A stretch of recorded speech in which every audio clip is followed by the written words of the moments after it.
वो अंधेरा ही भला था कि कदम राह पे थे, रोशनी लाई है मंजिल से बहुत दूर हमें। ये तरक्कियों ने हमें बहुत दूर कर दिया है। मेरे अजीजों, यहाँ इंसानों से ज्यादा कैमरे घोड़ों की शक्ल में बैठे हुए हैं। ये सारी चीजें मैं महसूस कर रहा हूं, सिर्फ इसलिए बोल रहा हूं कि हमारे असलाफ के जो जलसे हुआ करते, हमारे बुजुर्गों के जो जलसे होते थे, उसके बारे में कभी आप मालूमात हासिल करें। वो कैसे जलसे हुआ करते, उलमा का अदब कैसा होता, मशाइख का अदब कैसा होता। बड़ों से पूछे तो पता चलेगा, उनके सरों पर अंडा भी रख दिया जाए तो हिलता नहीं। इस तरह से वो लोग मुतवज्जे होते, और आने वाला बावजू आता, अदब के साथ आता, और बोलने वाला भी इखलास के साथ बोलता। ये सारी रूहानियत अगर खत्म हो गई तो इन जलसों का कोई मतलब नहीं रह जाता। इसीलिए मेरे अजीजों, यहाँ पान खाए हुए, गुटखा खाए हुए लोग मजलिस रसूल में अगर खड़े होकर सुनना चाहते हैं, नुक्कड़ पर और सड़क पर, मैं समझता हूं महफिल रसूल की बेहुरमती है। सैयदना शेख अब्दुल अजीज मुहद्दिस देहलवी के मुतालिक एक बात मुझे मिली थी। आप हुक्का नोशी फरमा रहे थे, और इसी असना में आपको कहीं से मीलाद के पढ़ने की आवाज आई। आप वो हुक्का फेंक दी और मजलिस मीलाद में चले गए, जाकर के बैठ गए, और मीलाद पाक में जो मद्दाह रसूल थे वो कसीदा ऐसा पढ़ते रहे कि शेख साहब मगन हो गए, मस्त हो गए, और वज्द तारी हुआ। इसी असना में आपकी आंख लग गई महफिल में आंख लगी, देखा रसूल पाक सल्लल्लाहु अलैहि वसल्लम तशरीफ लाए। सुभान अल्लाह। मजलिस मिलाद में हुजूर तशरीफ लाए, लेकिन शेख मुहद्दिस देहलवी कहते हैं रसूल पाक का चेहरा सुर्ख था, गजबनाक थे। मैंने अर्ज किया, सरकार आप तशरीफ लाए हैं इस महफिल पाक में, लेकिन चेहरे पर गजब के आसार हैं। आप सल्लल्लाहु अलैहि वसल्लम ने फरमाया मुहद्दिस देहलवी से कि अब्दुल अजीज तुझे शर्म नहीं आती उसी हुक्के के मुंह से मेरी महफिल में? अल्लाहु अकबर। मेरे अजीजों, नबी पाक सल्लल्लाहु ताला अलैहि वसल्लम की महफिल पाक का अदब नहीं करोगे, वो इश्क रसूल कहां से आएगा? यहाँ से क्या बोला जा रहा है, क्या पहुंचाया जा रहा है, उसकी तरफ तवज्जो होना जरूरी है। इसीलिए मैं आज बरमला इजहार करता हूं कि आज मुझे प्रोग्रामों वाला एक मुकर्रिर बनाकर लोग हर जगह घुमा रहे हैं ताजिया की तरह।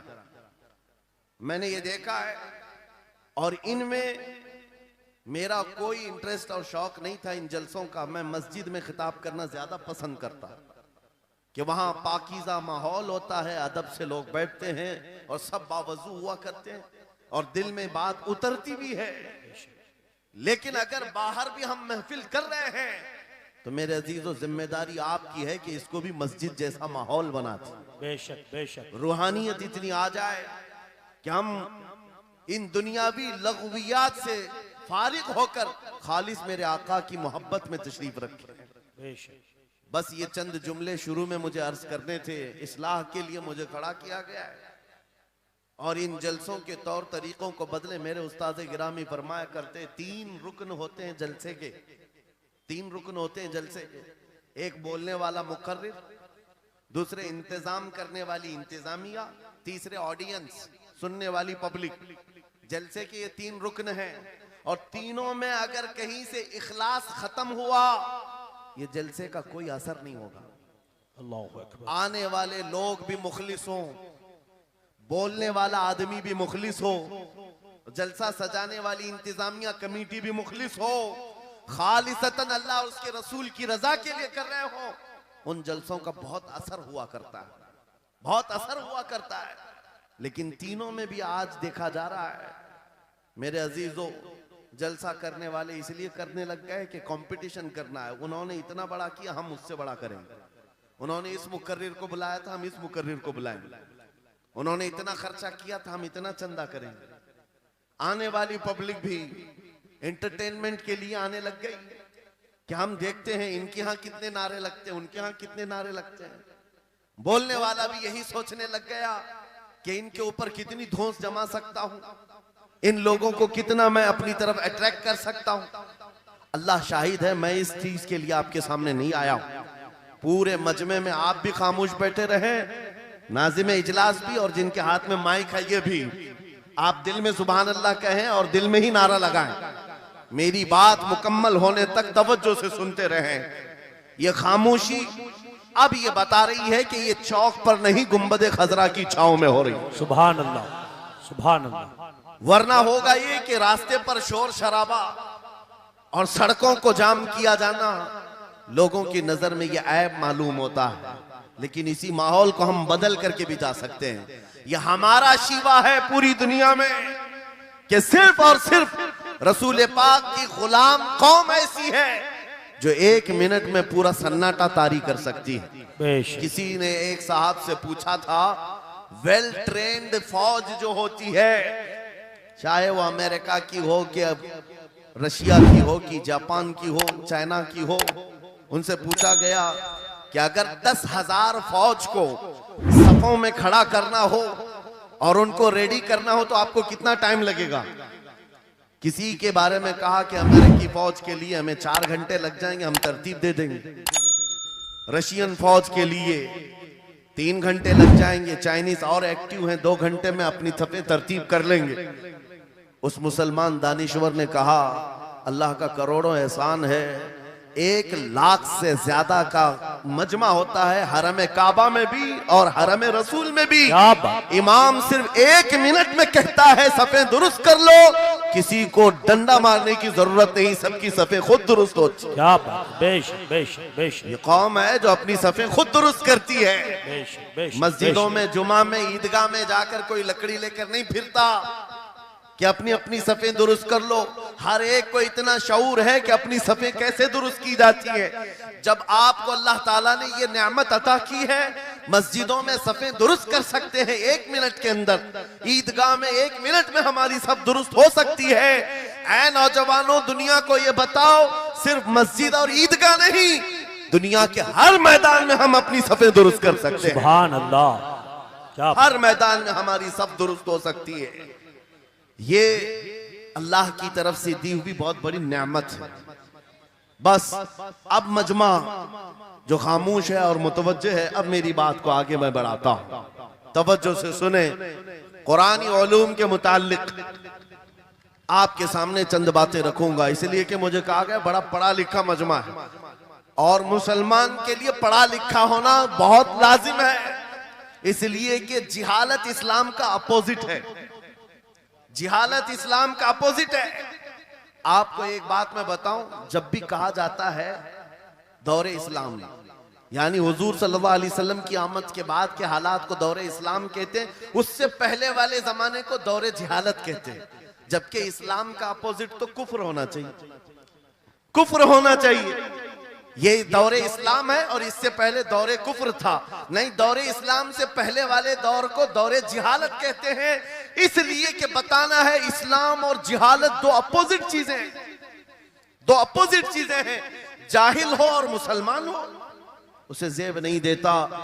जिस कौम पर आने वाली किताब हिदायत का पहला लफ्ज इक़रा से शुरू होता है, इक़रा बिस्मि रब्बिकल लज़ी खलक़, कुरान का पहला लफ्ज जो आया है वो किस नाम से आया?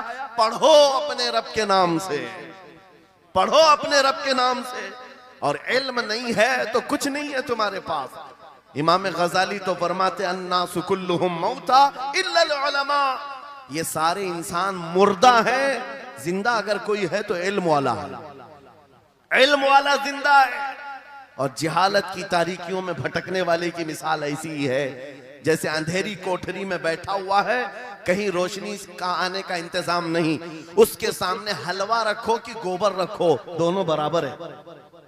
जाहिल आदमी के लिए ऐसा ही है, कभी उसका हाथ इसमें पड़ेगा, कभी उसका हाथ इसमें पड़ेगा।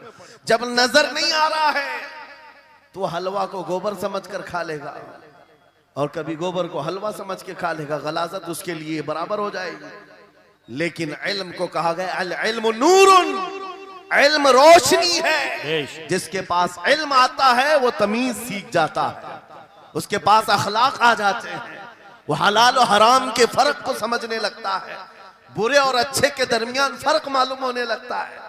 इसीलिए मेरे अजीजों, मुझे बड़ा गर्व है और फख्र है, हमारी खानकाह से ये आवाज आती है, आधी रोटी खाएंगे और बच्चों को पढ़ाएंगे। बेशक क्यों? बेशक। उस अजीम खानकाह से ये आवाज दी गई, क्यों?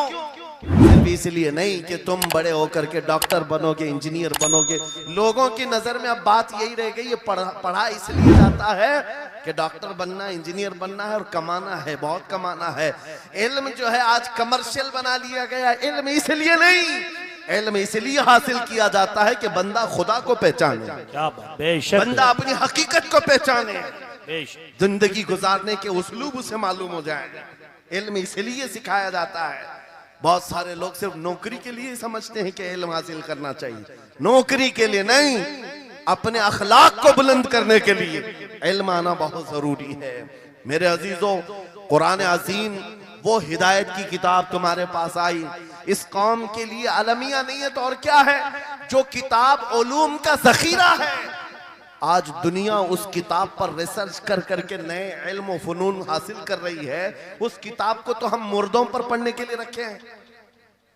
वो कुरान अज़ीम जो हिदायत की किताब और सारे उलूम का सर चश्मा है, उस किताब को कहां पढ़ते हैं? मैयतों पर। किसी का इंतकाल हो गया तो तीजे में पढ़ेंगे, चहलुम में पढ़ेंगे, 9वें में, 20वें में पढ़ेंगे। वह ईसाले सवाब के लिए सिर्फ रखा गया। और उससे थोड़ा आगे बढ़ गए तो कसम खाने के लिए कुरान।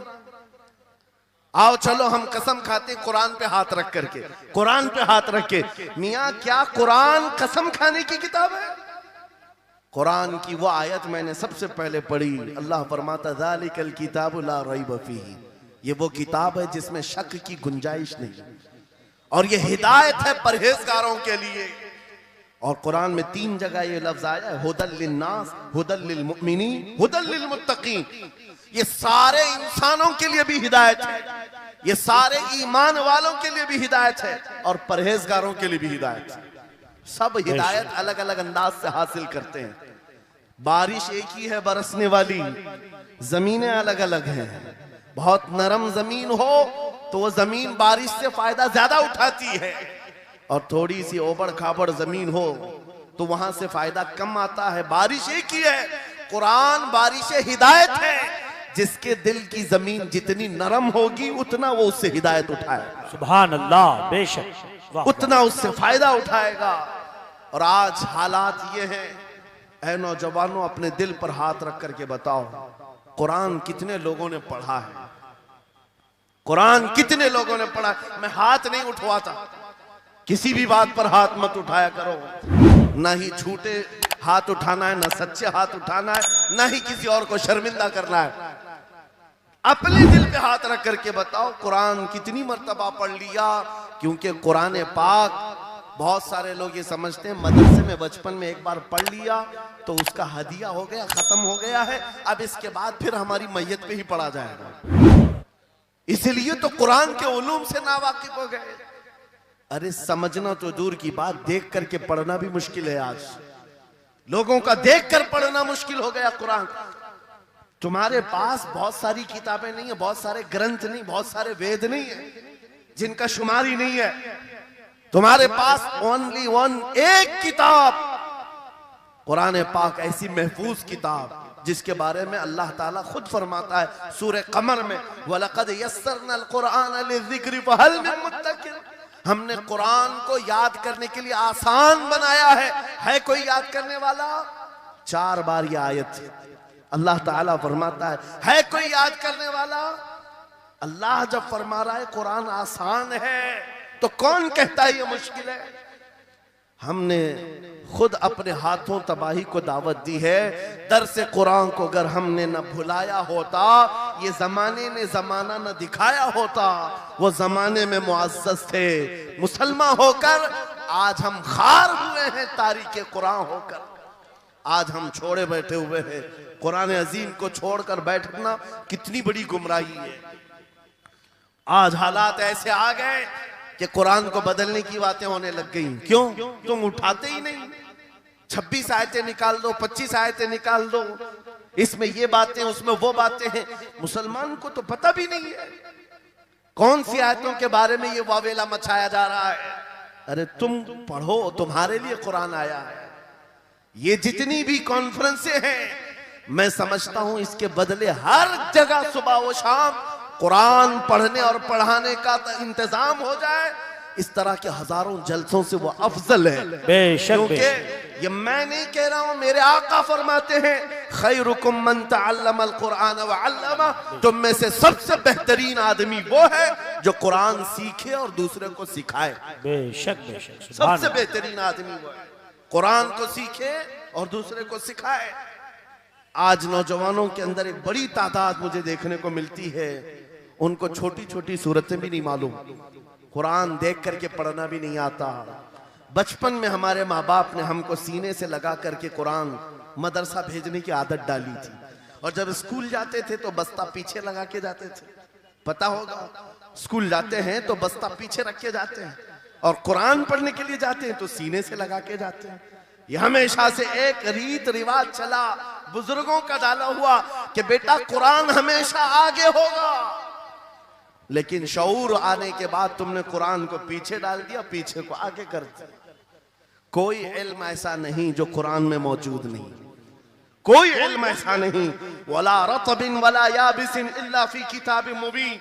मेरा मौला फरमाता है कोई खुश्की और तरी की बात ऐसी नहीं जो हमने कुरान में ना बयान की। क्या बात। वनज़्ज़लना अलैकल कुरान तिबयानन लिकुल्लि शै। रब फरमाता है हमने कुरान में हर चीज का वाज़ेह बयान उतारा है तुम पर। और सैयदना अब्दुल्ला इब्न अब्बास मुफस्सिरीन के सरदार, रसूल पाक सल्लल्लाहु ताला अलैहि वसल्लम के चचेरे भाई हजरत अब्दुल्ला बिन अब्बास कहते हैं लौ ज़ाअली इक़ालु बईरिन लवजदतुहु फी किताबिल्लाह।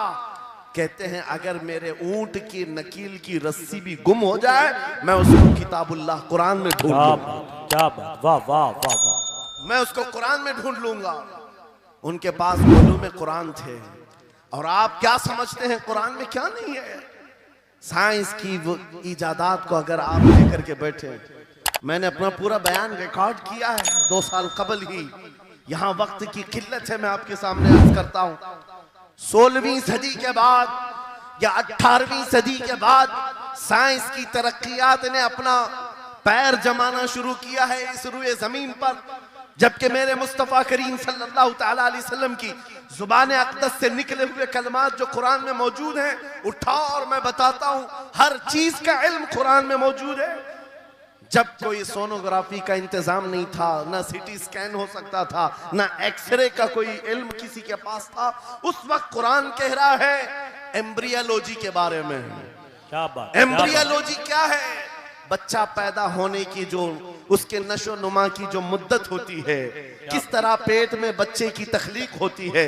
कुरान में मौला फरमाता है सुम्मा जअलनाहु नुतफतन फी क़रारिन मकीन सुम्मा खलक़ना नुतफत अलक़तन फ़खलक़ना अलक़त मुदग़तन फ़खलक़ना मुदग़त इज़ामन फ़कसौना इज़ाम लहमा सुम्मा अंशअनाहु खल्क़न आख़र फ़तबारकल्लाहु अहसनुल ख़ालिक़ीन। मौला फरमाता है हमने नुतफे से अलका बनाया। नुतफा क्या है? स्पर्म का वो एक कतरा जो मर्द के जरिए से औरत के रहम में जाता है, उसके बच्चे की थैली में जाता है, एक नुतफा, एक बूंद, जिसको नुतफा कहा गया है। मौला फरमाता है हमने नुतफे से अलका बनाया। अलका किसको कहते हैं? साइंस में पढ़ने वाले अगर स्टूडेंट्स हो तो समझ जाएंगे। अगर कोई मेडिकल साइंस का कोई स्टूडेंट है तो उसे मालूम होना चाहिए एम्ब्रियोलॉजी में चिपचिपा हुआ च्युइंगम जो होता है उसको अलका कहते हैं अरबी में। और आज साइंस ये कहती है कि पहले बाप के नुतफे के एक कतरे से एक छोटा सा खून का टुकड़ा बनता है जो चिपचिपा होता है, फिर उसके बाद एक गोश्त का टुकड़ा होता है, फिर उसके बाद उसमें हड्डियां बनती हैं, फिर उसके बाद उस पर चमड़ियां आती हैं, फिर उसके बाद उसकी आंखें, सारी चीजें बन जाती हैं। ये प्रोसेस है 9 महीने माँ के पेट में, और हर एक के वीक्स गिने हुए हैं। फर्स्ट वीक में क्या होता है, सेकंड वीक में क्या होता है, थर्ड वीक में क्या होता है, एम्ब्रियोलॉजी का पूरा इल्म है। साइंस आज 21वीं सदी में इस एम्ब्रियोलॉजी को तुम्हारे सामने ला रही है। अरबों के उस दौर की बात कर रहा हूं जहां लोगों को घर बनाने का इल्म नहीं था, और कुरान माँ के पेट में पैदा होने वाले बच्चे की तख्लीकात बयान कर रहा है। नारे तकबीर, नारे रिसालत, फैज़ाने कुरान मुक़द्दस, फैज़ाने शेखुल मशाइख, नारे तकबीर, नारे रिसालत। वाह वाह। मशहूर साइंसदान है फ्रैंक प्रेस नाम से, जिसने ये थ्योरी दुनिया को बताई कि अरदियात जमीन के अंदर जो वसात हो रही है। और उसके बाद उसने कहा था, फ्रैंक प्रेस नाम का अंग्रेज मुअर्रिख और अंग्रेज साइंसदान ने कहता है जमीन जो है पानी के ऊपर है, और ऐसे ही पानी के ऊपर कोई चादर बिछा दी जाए तो कभी चादर इधर हो सकती है, कभी उधर हो सकती है। इस चादर को मजबूत रखने के लिए इस पर पहाड़ों का होना बहुत जरूरी है।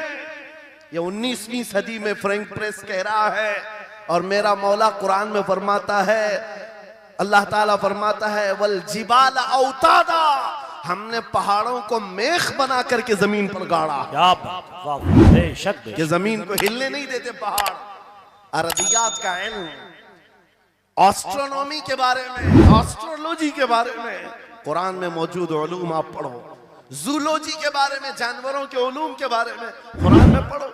रब ताला परिंदों के उन अशकाल के बारे में बयान फरमा रहा है, ये झुंड के झुंड जाते हैं, जमात की जमात होती हैं। चूंटियों के बारे में पूरी सूरह मौजूद है। इनके खाना तकसीम करने का तरीका क्या है, इनके एक दूसरे को पुकारने का तरीका क्या है, इनमें जब एक चूंटी मर जाती है तो उसको दफनाने का तरीका क्या है। ये कौन बयान कर रहा है? ये कुरान बयान कर रहा है, कुरान पाक बयान कर रहा है। जब तरक्कियात इस कदर आगे आ गई कि मशीनों के सहारे से आज जर्रे को देखा जाता है, परखा जाता है, और फिर दुनिया को बताया जाता है ये हमारी तहकीक है, और कुरान उस जमाने में बयान कर रहा है। मेरे अजीजों, एक बात बताता हूं, 18वें पारे में सूरह नूर में एक आयत आई है। उस आयत के बारे में मैं बताता हूं बाद में, लेकिन 18वीं सदी में एक साइंसदान जो अमेरिका की सफर पर था, उसने अटलांटिक ओशियन में एक जगह ऐसी देखी जहां पर इतना अंधेरा है कि हाथ निकालो तो भी नजर नहीं आए, सूरज की रोशनी भी नहीं पड़ती। वापस आकर के उसने कहा मैंने एक ऐसी जगह दरियाफ्त की है जहां सूरज की रोशनी ही नहीं पड़ती और अपनी आंखों को कुछ नजर नहीं आता। अगर हाथ निकाल करके देखो, समंदर के बीचों बीच अटलांटिक ओशियन, ये कोई तालाब का नाम नहीं है। ये लंबा सफर तय करके कोई एक जगह को ढूंढ लिया एक साइंसदान, और आकर के दुनिया को बता रहा है मैंने एक ऐसी जगह मालूम की जहां पर खूब अंधेरा होता है, हाथ भी नजर नहीं आता। जब वो आकर के बताता है, एक आलिम रब्बानी ने कुरान की आयत पढ़ी, मौला कुरान में फरमाता है इज़ा अखरजा यदहु लम यकद यराहा व मन लम यजअलिल्लाहु लहू नूरन फमा लहू मिन नूर। कुरान में अल्लाह फरमाता ज़ुलुमातुम बअदुहा फौक़ बअद, एक जगह हमने ऐसी बनाई है जहां अंधेरियों पर अंधेरियां हैं, जहां हाथ भी निकालोगे तो हाथ नजर नहीं आएगा। कुरान में 1400 साल पहले ये जब बात आई, उस साइंसदान को बताया गया, ये तो अल्लाह ने कुरान में बयान किया है। अब और ताज्जुब की बात क्या है, सुनो। वो आया साइंटिस्ट, कहा ये किसकी बयान की हुई किताब है? कहा मोहम्मद रसूलुल्लाह की, मक्का में पैदा हुए, मदीने में जिंदगी गुजारी, आखिर दिन की। उसने कहा मैं उनके बारे में जानना चाहता हूं, हो सकता है वो समंदरों के बहुत बड़े माहिर थे, वो समंदरी उलूम के बारे में बहुत कुछ जानते थे, उन्होंने जिंदगी का बहुत सारा हिस्सा समंदरों के सफर में गुजारा होगा। उस जमाने में उनको अटलांटिक ओशियन में मौजूद ये अंधेरा कैसे पता चला? ताज्जुब की बात है, हैरत की बात है। जब उस साइंसदान से कहा गया, ए अजीज, हकीकी बात तो यह है कि पूरी 63 साला जिंदगी में मेरे आका एक बार भी समंदर के पास नहीं गए, एक बार भी इत्तेफाक नहीं हुआ। तब वो कहता है जो बंदा कभी समंदर के सफर पर गया ही नहीं और वो अटलांटिक ओशियन में मौजूद अंधेरियों की बात करता है, तो फिर ये अपने पेट से नहीं, ये अल्लाह की बात कर रहा है। क्या बात, बेशक बेशक, ये खालिक समंदर की बात कर रहा है, बेशक, जिसने वो अंधेरियां पैदा की। मेरे अजीजों, आपसे मेरा खिताब इसलिए है कि जो ज़ख़ीरे अल्लाह ताला ने हमारी किताब मुक़द्दस में रखे हैं, इसको हल करते करते लोगों के बाल सफेद हो गए, और तुम तो अखलाक सीखने के लिए ऐसे लोगों के पास जाते हो जिनको पेशाब करने का तरीका नहीं मालूम। क्या बात, बेशक, कुरान के उलूम क्या कम है तुम्हारे पास? अब मैं आता हूं, ये तो साइंसी बातें हो गई। मैथमेटिक्स तो पूरा कुरान में इतना है, बयान करते करते मैं सुबह कर डालूं। कुरान पाक के अददी एजाजात, कुरान पाक के हिसाब, रियाजी, मैथमेटिक्स के फंडे, बहुत कुछ है। फिजिक्स के बारे में है, ज्योग्राफी के बारे में है, अलजिब्रा के बारे में है, साइंस के बारे में है। ये तमाम उलूम तो एक मिसाल के तौर पर मैं आपके सामने रख रहा हूं। लेकिन अफसोस मैं उस कौम से बात कर रहा हूं जिस कौम ने कुरान को छूना भी बंद कर दिया है। जाकर के देखें, आज ही जाकर के देखें, घरों के अंदर तुम्हारे टीवी, फ्रिज और वॉशिंग मशीन तो धूल से साफ होंगे, रोजाना साफ करते होंगे। कुरान को हफ्ते हो गए कभी छुआ भी नहीं, गर्द जमी हुई, धूल लगी हुई है। कुरान के साथ ये नाइंसाफी बंद कर दो, कुरान के साथ ये दोहरा मेयार बंद करो। आपको पता है कयामत के दिन मेरे आका फरमाते हैं, जो दो चीजें जिसकी हिमायत में आ गई उसको जन्नत में जाने से कोई नहीं रोकेगा, और दो चीजें जिसके खिलाफ खड़ी हो गई फिर उसको दोज़ख में जाने से भी कोई नहीं रोक सकता। हुजूर से पूछा गया वो दो चीजें क्या हैं? हुजूर फरमाते हैं जिसकी हिमायत में रमजान और कुरान खड़े हो गए उसका जन्नत में जाना तय हो जाता है। क्या बात, वाह वाह। और जिसके खिलाफ खड़े हो गए रमजान और कुरान, हुजूर फरमाते फिर उसका दोज़ख में जाना तय हो जाता है। अल्लाह अकबर। अल्लाह के रसूल, दानाए गुयूब, कायनात के सरदार मेरे आका दुआ करते हैं, अल्लाहुम्मा जअलिल कुरान हुज्जतन लना ला हुज्जतन अलैना। ये मेरे नबी की दुआ है। आप तवज्जो करें, हुजूर जब ये दुआ कर रहे हैं, ऐ अल्लाह कुरान को कयामत के दिन मेरा हिमायती बना, मेरे खिलाफ ना बना। क्या बात, वाह। साहिब कुरान खुद कह रहे हैं कयामत के दिन इसको हमारे खिलाफ ना खड़ा कर, कुरान को हमारा हिमायती बना। ऐ लोगों, हम कौन सी जिंदगी गुजार रहे हैं आज? बहुत दूर हम आ चुके हैं, बहुत दूर हम आ चुके हैं। आज कुरान की तालीम को भी इतना सस्ता समझा जाता है, इतना सस्ता कि आपके पास अगर बच्चे के पास टाइम हुआ तो मदरसा भेजो, नहीं तो छोड़ो जाने दो। मदरसों में आने वाले वो बच्चे जिनकी नाक बह रही हो, कपड़े ढंग के ना हो, कारी साहब और हाफिज साहब खुद ही उसको साफ भी करें, खुद ही पढ़ा करके भी भेजे। क्या तुम अपने वक्त की मशहूर कॉन्वेंट स्कूल में भी इसी तरह अपने बच्चों को भेजते हो? वहां पर गैर हाजिरी से कितना डरते हो, अपनी छुट्टियां तर्क कर देते हो, रिश्तेदारों से मिलना बंद कर देते हो। नहीं, बच्चे की स्कूल छूट सकती है, लेकिन कुरान के साथ कैसा दोहरा सलूक है, कुरान के साथ कैसा मेयार है। आपको मैं बताता हूं, इमाम हमारे सिराजुल उम्मा इमाम आजम अबू हनीफा रज़ी अल्लाह ताला अन्हु अपने बेटे को जिस कारी कुरान के पास पढ़ने के लिए भेजा करते थे, कारी साहब ने इमाम आजम के बच्चे को पूरा कुरान पढ़ा दिया। नाजरा कुरान की बात कर रहा हूं। जब पूरा कुरान बच्चे ने पढ़ लिया तो इमाम आजम अबू हनीफा को ये मुबारकबादी दी गई कि आपका बच्चा पूरा कुरान पढ़ चुका है हाफिज साहब के पास। तो हाँ, इमाम आजम बड़े ताजिर थे अपने जमाने के। उन्होंने क्या किया, उस कारी साहब को 4 लाख दिरहम नजराने में भेजा। सुभान अल्लाह। कितना? 4 लाख दिरहम चांदी के सिक्के होते थे।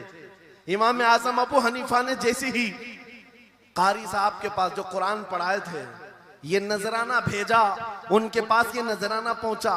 4 लाख तो छोड़ो, आज के जमाने में 4000 भी किसी को देता नहीं। हाफिज कुरान अगर किसी बच्चे को पढ़ाया है, और मैं मांग भी नहीं रहा हूं कौम से, इमाम आजम की बात बता रहा हूं। जब नजराना कारी साहब को पहुंचा, उन्होंने देखा 4 लाख दिरहम मेरे पास आए, इतनी बड़ी रकम, बच्चे को खाली कुरान ही पढ़ाया था। दौड़े दौड़े वापस इमाम आजम अबू हनीफा के दौलत कदे पर आ गए। घर पर आए, कहा हुजूर आपसे मैं ये पूछना चाहता हूं कि गलती से तो ये रकम मेरे पास नहीं आ गई, ये किस लिए दी गई है? कहा कि ये तो आपने कुरान बच्चे को पढ़ाया, मैंने हदियतन भेजा है। कहा हुजूर सिर्फ नाजरा कुरान ही तो पढ़ाया, इतनी बड़ी रकम? इमाम आजम अबू हनीफा ने कहा कारी साहब आज चले जाओ, और अपने बेटे को बुलाया, इधर आ बेटा, कल से इस हाफिज के पास पढ़ने के लिए तू हरगिज नहीं जाएगा, कल से इसके पास तू इल्म हासिल करने नहीं जाएगा। बच्चे ने पूछा हुजूर क्या हो गया? कहा जो बंदा मेरे 4 लाख दिरहम को कुरान से बड़ा समझता है, मैं उसके पास अपने बेटे को नहीं पढ़ा सकता। क्या बात, वाह वाह, मैंने तो कुरान का एक हर्फ की कीमत नहीं अदा की, उसने कुरान के ऊपर मेरी रकम को समझ लिया। आज हमने कुरान को कहां समझ लिया है? वो इमाम आजम अबू हनीफा फरमाते हैं, जो कुरान से ज्यादा माल को अहमियत देता है उसके पास बच्चों को पढ़ाओ भी मत, ना पढ़ाओ। अजीजा ने गिरामी वकार, हमारा ये दोहरा सुलूक, हमारा ये दोहरा मेयार कुरान के साथ जो हमारी नाइंसाफी है, हमें अखलाकी पस्ती में लाकर खड़ा कर चुकी है, अखलाकी पस्ती में लाकर खड़ा कर चुकी है। अरे हम देख रहे हैं आयरा गैरा नत्तू खेरा हमें सिखाने आ रहा है, बढ़ाने आ रहा है कि तुम्हें डेवलपमेंट के बहुत सारी चीजें बताई जाती हैं कि तुम्हारी पर्सनालिटी डेवलपमेंट क्या होती है। अलीगढ़ वाले तो नौजवान बहुत सारे जो स्टूडेंट्स हैं जानते होंगे, बीए कर लिया, एमए कर लिया, बीकॉम कर लिया या कुछ भी कर लिया, डिग्री हासिल कर लिया। बड़ी बड़ी कंपनियां आज पूछती हैं कि इसके पास पर्सनालिटी डेवलपमेंट है या नहीं। ये क्या है पर्सनालिटी डेवलपमेंट? कुछ बड़े बड़े शहरों के नौजवान हमारे पास आए थे, कहा हम कोर्स कर रहे हैं। कहा मैंने पूछा इसमें होता क्या है? कहा इसमें सिखाया जाता है बैठना कैसा है, लोगों से मिलना कैसे है, खाने के लिए बैठे तो चम्मच कहाँ रखना है, बर्तन कहाँ रखना है, लोगों से हैंडशेक कैसे करना है, ये सारी चीजें सिखाई जाती हैं। मैं नौजवानों से पूछा कि अच्छा कितने महीने का? कहा कहीं 6 महीने का, कहीं साल भर का। कहा अफसोस है उस कौम पर जिसका रसूल आया था ये कहते हुए, वो इस्तुली उतम्मिम मकारिमल अखलाक, मैं सबसे बुलंद अखलाक सिखाने के लिए दुनिया में आया हूँ। उस रसूल की उम्मत आज ऐसे लोगों के पास अखलाक सीखने जा रही है जिसको हलाल और हराम की तमीज नहीं, जिसको खड़े होकर पेशाब करने में फख्र लगता हो, उसके पास तो ये अखलाक सीखने जा रहे हैं, पर्सनैलिटी डेवलपमेंट सीखने जा रहे हैं। और मैं तुम्हें बताता हूँ कुरानी अखलाक क्या है। मौला करीम ने अपने हबीब को जो बयान किया है, सूरे लुकमान उठाओ, बाप अपने बेटे को नसीहत क्या क्या करता है, अगर 3 आयतें भी पढ़ लो तुम्हारी जिंदगी सुधर जाएगी। लुकमान हकीम अपने बेटे से कहते हैं, या बुनय्या अक़िमिस सलात वअमुर बिल मारूफ वन्हा अनिल मुनकर वस्बिर अला मा असाबक, ऐ बेटा नमाज पढ़ा कर, बुराइयों से बचा कर, अच्छाइयों की बात कर, जो मुसीबत आए उस पर सब्र कर। ये सिर्फ जुमले नहीं है, ये जुमले नहीं है। लुकमान हकीम ने अपने बेटे को जो डराया था, कुरान कहता है, या बुनय्या इन्नहा इन तकु मिस्काल हब्बतिन मिन खरदलिन फतकुन फी सखरतिन औ फी समाई औ फिल अर्दी याति बिहा अल्लाह। आज हर बाप को चाहिए कि ये नसीहत अपने बेटे को करे। क्या बात, हर बाप अपने बच्चे को ये बात बताए, सुनो क्या लुकमान कहते हैं, बेटा बुराई अगर तूने कर लिया, ये मत समझना कि मैं रात के अंधेरे में छुप कर लिया। आज तुम्हारे हाथ में मोबाइल गुनाहों का अड्डा बन करके आया है, सिर्फ एक टच स्क्रीन पर सारी दुनिया तुम्हारे सामने नंगी नाचती हुई नजर आती है। कितने नौजवानों ने अपने अखलाक का कत्ल कर लिया है, उनकी आंखें हया से नापाक हो गई हैं। कितने लोगों ने अपना नूरे ईमान बेच दिया मोबाइल की स्क्रीन पर चलने वाली इन बेहया तस्वीरों पर। कितने तो फरेफ्ता हो गए, कितने जवानी बर्बाद कर चुके। तुम क्या समझते हो? मेरे अजीजों, एक जवान ने मुझे बताया था, रात के वक्त मैं तन्हा मोबाइल लेकर बैठा था, अचानक पर्दा हिला तो डर लगा, जल्दी से स्क्रीन ऑफ किया, बैठा। मुझे लगा माँ आई होगी, बाप आया हो, कोई आया होगा, लेकिन कोई नहीं। पर्दा हिला, एक बिल्ली आई थी, इससे भी डर लग गया। मैंने कहा पर्दे के हिलने से इतना डर है कि कोई आ जाए, तेरा ईमान कहां गया? वो मौला कहता है, यअलमु खाइनतल अयुनि वमा तुख्फी सुदूर, वो रब तुम्हारे दिलों में गुजरने वाले हालात को भी देख रहा है, बेशक तुम्हारी आंखों की खयानत को भी वो देख रहा है। जब तुम्हारा यकीन ही खत्म हो गया तो क्या करोगे? इसीलिए अरबी का मशहूर मकौला है, इज़ा लम तस्तही फफ़अल मा शिअत वस्ना मा शिअत। जब तुम्हारे अंदर से हया निकल जाए तो जो चाहे करो, जो चाहे कर लो। आज लुकमान हकीम की वो बात मैं पेश कर रहा था, आयत मुकम्मल करता हूं। बाप अपने बेटे से कहता है, अगर बुराई कर लिया तूने, अगर बेहयाई हो गई, ये मत समझ के बहुत छुप करके किया। आज से 4000 साल पहले लुकमान हकीम कह रहे हैं अपने बेटे से, अगर बुराई तो आसमानों में जाकर करेगा, या पहाड़ के अंदर घुस कर करे या जमीन के अंदर जाकर करे, कहीं पर भी कर ले, जबकि ये तीनों चीजें उनके जमाने में नहीं थी। न पहाड़ों के अंदर जाकर के करने का तसव्वुर, न जमीनों के अंदर जाने का, न आसमानों में उड़ने का तसव्वुर, ये सब आज के दौर में मुमकिन है। और लुकमान हकीम कहते हैं अगर तू इन सब जगहों पर जाकर कहीं पर भी करेगा, याती बिहल्लाह, अल्लाह वो तेरे सामने लेके आएगा। बेशक वमन यअमल मिस्काल ज़र्रतिन खैरन यरा वमन यअमल मिस्काल ज़र्रतिन शर्रन यरा। तुम अगर राई के दाने के बराबर भी नेकी करो, अल्लाह वो तुम्हें दिखाएगा। राई के दाने के बराबर भी बुराई करो, अल्लाह तुम्हें दिखाएगा। अखलाक सीखने के लिए दूसरी जगह जाते हो, अगर ये फार्मूला किसी को याद हो जाए, मैं कहता हूं सारे सीसीटीवी कैमरे बंद हो जाए, इस बंदे को कोई बहका नहीं सकता जिसके दिल में सिर्फ इतना ख्याल है कि मेरा मौला मुझे देख रहा है, बेशक बेशक मेरा रब मुझे देख रहा है। उसकी निगरानी के लिए किसी कैमरे की जरूरत नहीं, किसी सीसीटीवी की जरूरत नहीं। अजीजा ने गिरामी वक़ार, बच्चों के दिलों में अखलाक बाद में आएंगे, अल्लाह का खौफ उनके दिल में डालो। अल्लाह देख रहा है, एक दिन तुम्हें हाजिर होना है, सब लाया जाएगा, सब लाया जाएगा, जो कुछ किया था, जो कुछ कहा था, सब लाया जाएगा। लुकमान हकीम ने अपने बेटे को अखलाक सिखाया। क्या सिखाया? वक़्सिद फी मशीका वग़दुद मिन सौतिका इन अनकरल अस्वाति लसौतुल हमीद। चलना हो तो मियाना अंदाज में चलो, ऐसे नहीं कि अकड़ कर चलना है या झुक कर चलना है, एतदाल के साथ चलो और आवाज को नरम रखा करो। बेशक कुरान कहता है सबसे बुरी आवाज गधे की आवाज है। लोग आज चिल्लाते हैं, एक दूसरे को ठट्टे मारते रहते हैं, ये महफिलों के आदाब भी नहीं, ना ही तुम्हारे अखलाक हैं। इसीलिए शेख सादी ने फरमाया है, तामर्द सुखन न गुफ्ता बाशत ऐबो हुनरश न हुफ्ता बाशत। जब तक आदमी बात नहीं करता उसकी अच्छाइयां भी मालूम नहीं होती, उसकी बुराइयां भी नहीं मालूम होती। बेशक जब बात करता है तो पता चल जाता है इसके अखलाक कैसे हैं। बात करता है तो समझ में आ जाता है कौन सी कैटेगरी का है। इसलिए अपनी जुबान को ऐसी रखो कि दुनिया तुम्हें आला नस्ल का समझ सके। बात करो तो तमीज के साथ, चीख पुकार करना, एक दूसरे को भूखा इस तरह से बात करना नौजवानों में आज आम हो गया। कुरान कहता है अपनी आवाजों को पस्त करो। एक और बात रब फरमाता, वला तुसइर खद्दक लिन्नास, लोगों को से मुंह मोड़ करके बात मत करना। सामने तुम्हारे कोई खड़ा है और तुम इधर घूम करके बात कर रहे हो, ये आज फैशन हो गया है। पीछे पलट करके बात करना, इधर देख करके उसको बात करना, लोग ये समझते हैं फैशन है। मेरा मौला फरमा रहा है ये अखलाक से गिरी हुई हालत है। जब बात करो तो आमने सामने, लोगों से मुंह टेढ़ा करके बात ना करना। ये अखलाक कौन सिखा रहा है? ये कुरान अजीम है। तुम पर्सनालिटी डेवलपमेंट सीखने की बात कर रहे हो, तालीमात इस्लाम को छोड़कर क्या पर्सनालिटी डेवलपमेंट हासिल कर पाओ? तुम्हारे पास सब कुछ है लेकिन सीखना नहीं चाहते। आज तक नौजवानों में से मुझे कोई मिला नहीं इस तरह से कि लोग आते हैं, मुफ्ती साहब बीवी को 2 तलाक दे दिया, 3 तलाक दे दिया, अब क्या करना है, इद्दत कैसे गुजारना है? या ज्यादा से ज्यादा दारुल इफ्ता में आते मुफ्तियान इकराम होंगे, झगड़े के मसाइल लेकर के आते हैं, बाप मर गए, इसको कितना मिलना है, इसको कितना मिलना है।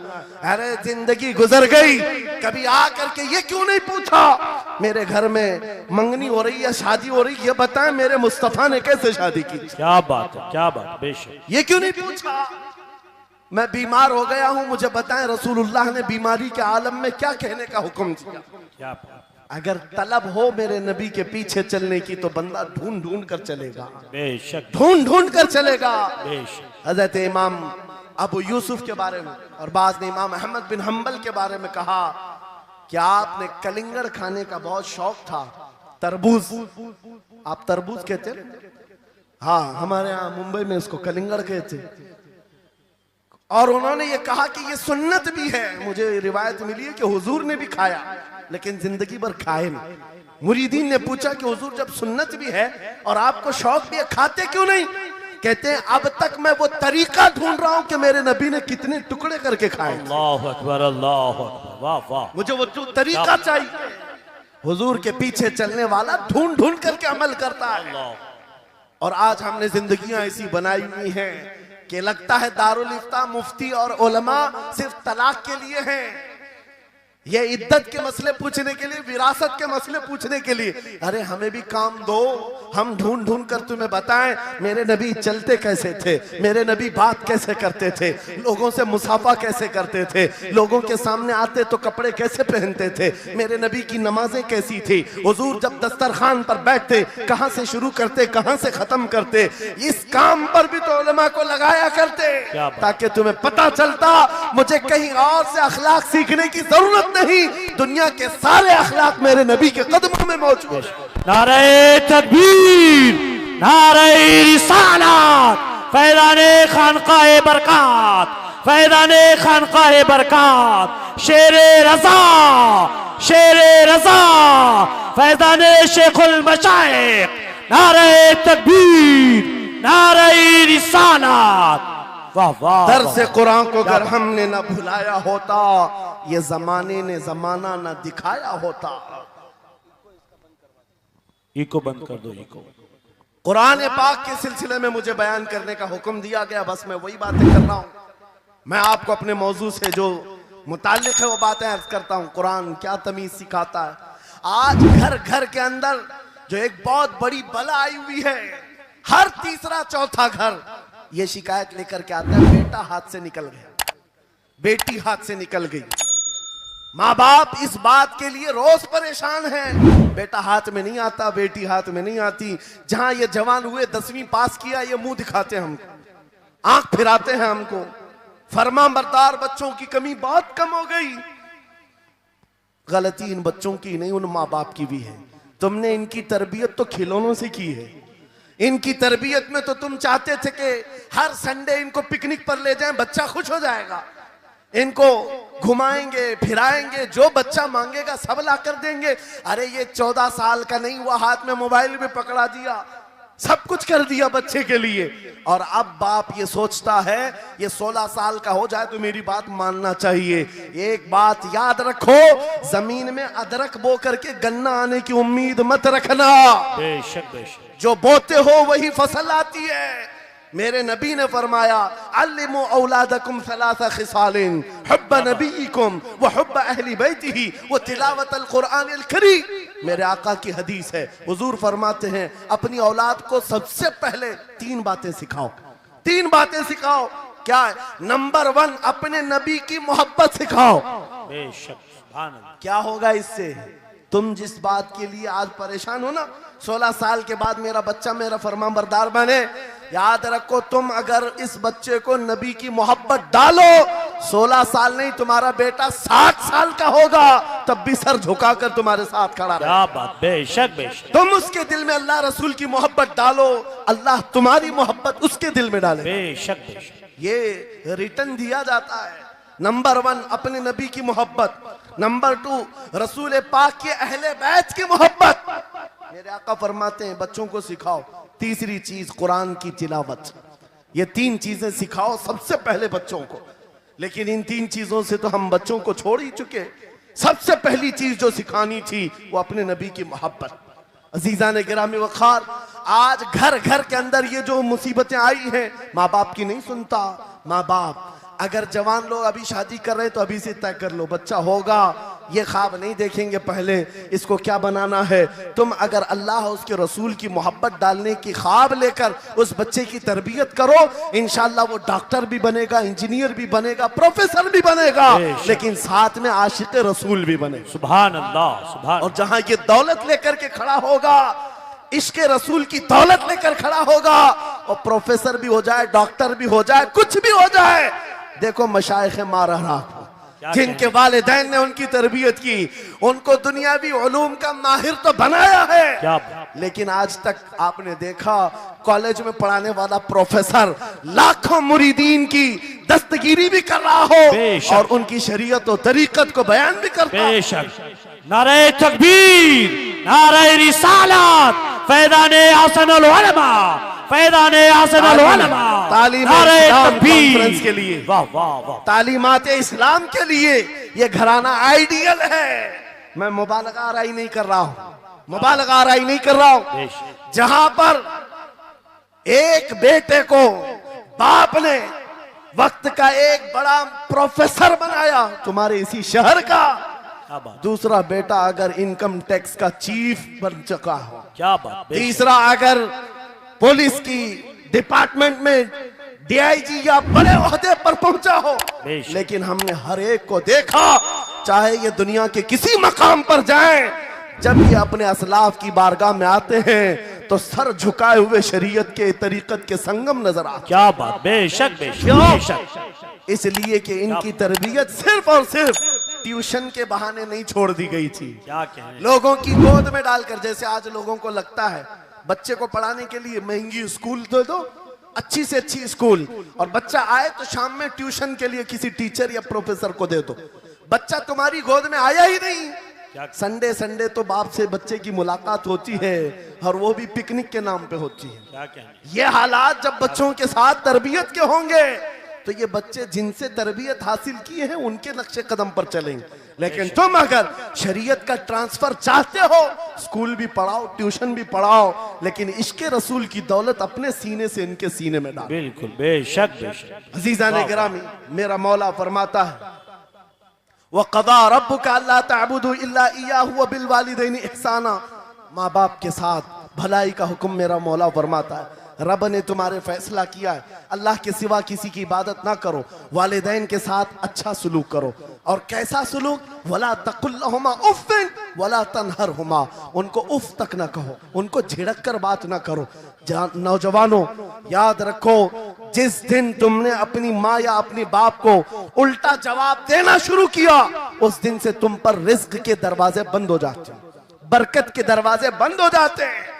और ये तो बड़ी बात है, हजरत मौलाना रोम फरमाते हैं माँ या बाप बच्चे को बात करने में जिस दिन डरने लग जाए, पता नहीं मेरा बेटा क्या समझेगा बोलूं, जिस दिन वो तुमसे बात करने में डरने लग जाए, समझ लो दुनिया का सबसे बुरा दिन तुम्हारा शुरू हो चुका है, शुरू हो चुका है। होना तो ये चाहिए कि तुम्हारी जवानी नहीं, तुम्हारी उम्र बीतने को आ गई। अगर माँ बाप को अल्लाह ने सलामत रखा, चाहे वो बूढ़े बिस्तर मर्ज पर हो, उस वक्त भी अदब के बाजू फैलाए हुए हो, अदब के बाजू। आपको पता है सहाबा इकराम बैठे, मेरे आका सल्लल्लाहु अलैहि वसल्लम, एक खातून आई, रसूल खड़े हो गए, अपनी चादर बिछाया, उस खातून को बिठाया। सहाबा कहते हैं हमने एक खातून को, आई हुई खातून को इतना अदब करते हुए रसूलुल्लाह को पहली बार देख रहे थे। वो खातून आई, बैठी, मुस्कुराई, बातें की और चली गई। सहाबा ने पूछा या रसूलल्लाह, इस खातून का अदब क्या है? मेरे आका फरमाते हैं ये मेरी दाई, मेरी दूध पिलाने वाली माँ हलीमा सादिया। क्या बात, वाह वाह। पैदा हुए नहीं, दूध पिलाई हुई माँ का यह अदब मेरे नबी ने सिखाया। ये अखलाक कुरान के हैं मेरे अजीजों, कुरान के हैं। याद रखो नौजवानों, इन बूढ़े माँ बाप को आज जितने लोगों ने तरसाया है और उन्हें घुट घुट कर जीने पर मजबूर किया है, वो आज की रात तौबा करके जाएं, तौबा करके जाएं, मुसाफा करें, उनके हाथ चूमें। ये तुमसे क्या तमन्ना रखते हैं? बस इतनी कि तुम अपने पैरों पे खड़े हो जाओ, ढंग का कमाना सीख जाओ।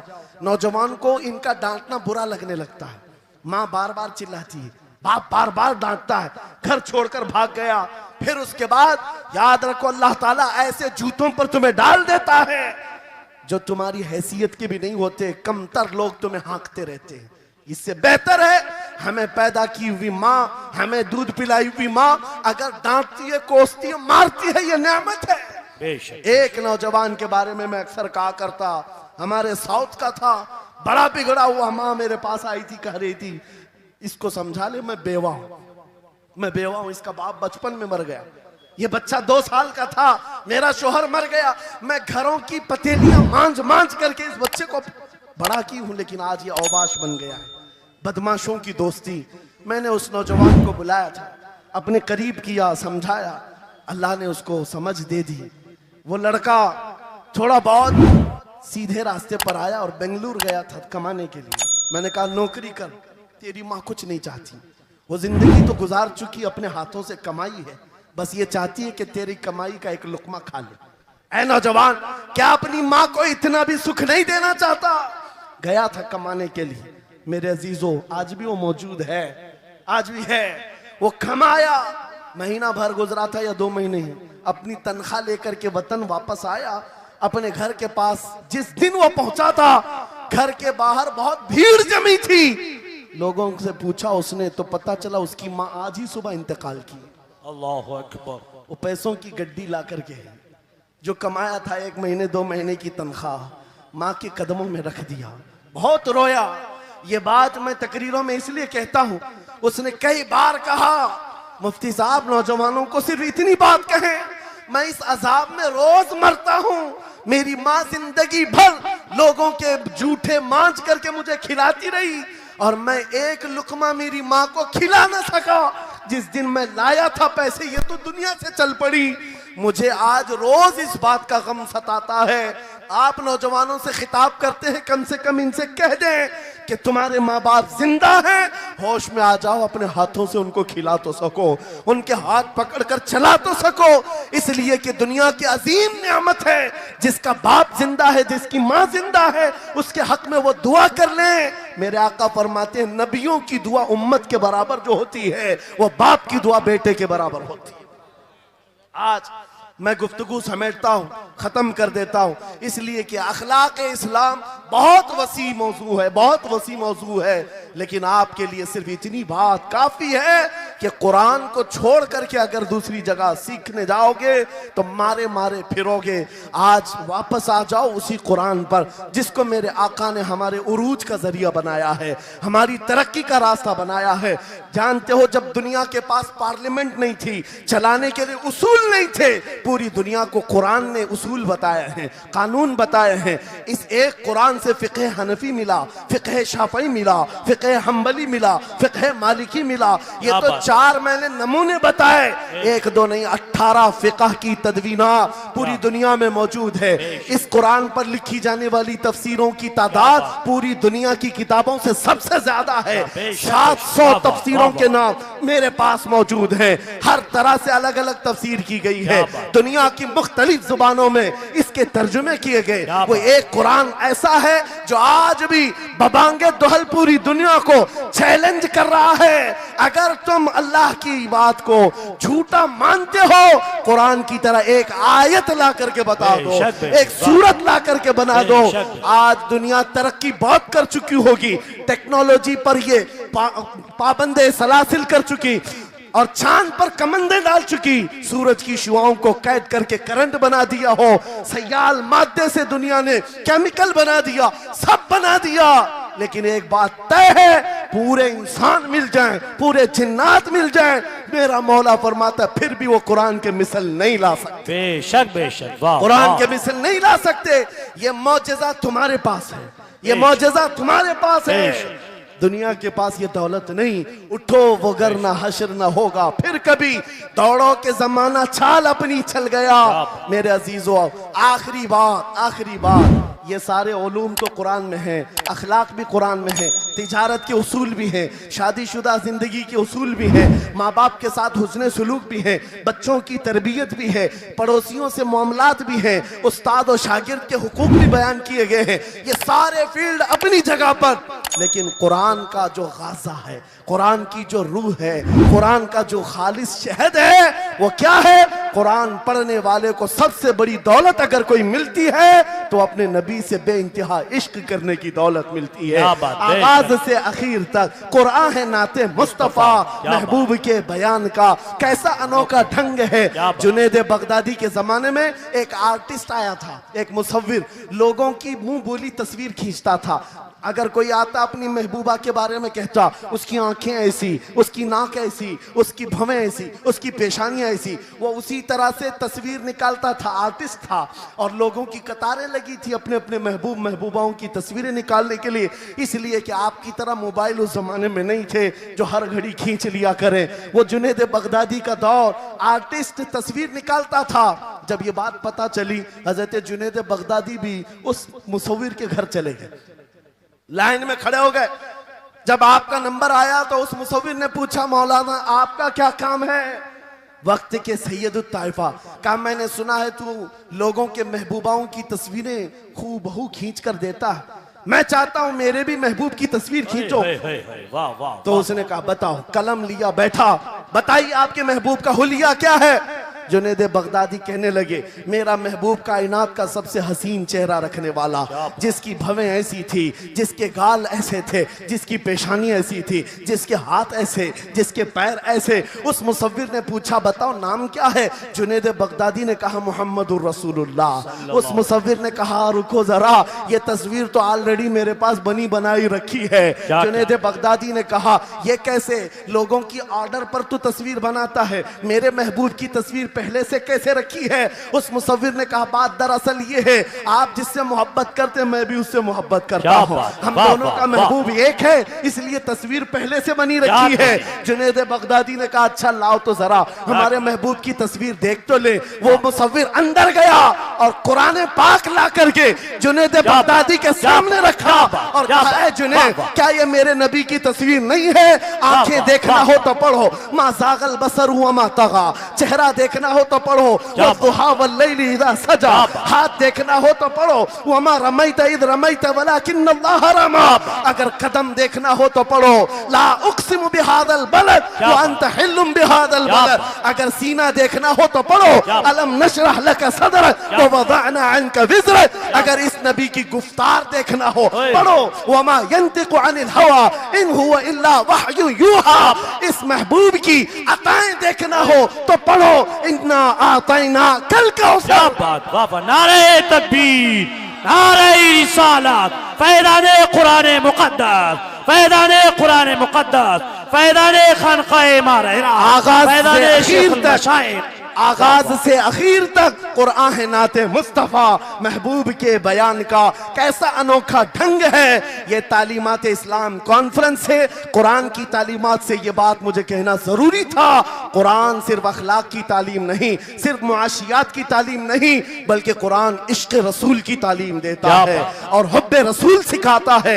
इसलिए हम उसी हुब्बे रसूल के साथ इस जलसे का इख्तिताम करते हैं। उस कुरान की तालीम ऐरे गैरे से भी नहीं हासिल करना, बुझे हुए दिल से भी नहीं लेना, अंधे लोगों से भी मत पढ़ना जो कुरान तो पढ़ा देंगे कुल हु अल्लाहु अहद, लेकिन बाद में ये नहीं बताएंगे किस पर उतरा था। कुरान अगर पढ़ना है तो कंजुल ईमान से पढ़ा करो, जहां बरेली का इमाम ये भी बताएगा, कुरान पढ़ने वाला अपने नबी को ये नहीं कहेगा मेरा नबी मेरे जैसा था या उसका इल्म ऐसा था वैसा था, बल्कि बरेली का इमाम बताएगा कुरान पढ़ने वाला अपने नबी को यूं कहेगा, सरवर कहूं के मालिक को मौला कहूं तुझे, बागे खलील का गुले ज़ैबा कहूं तुझे, तेरे तो वस्फ ऐब तनाही से हैं बरी, हैरान हूं मेरे शाह मैं क्या क्या कहूं तुझे।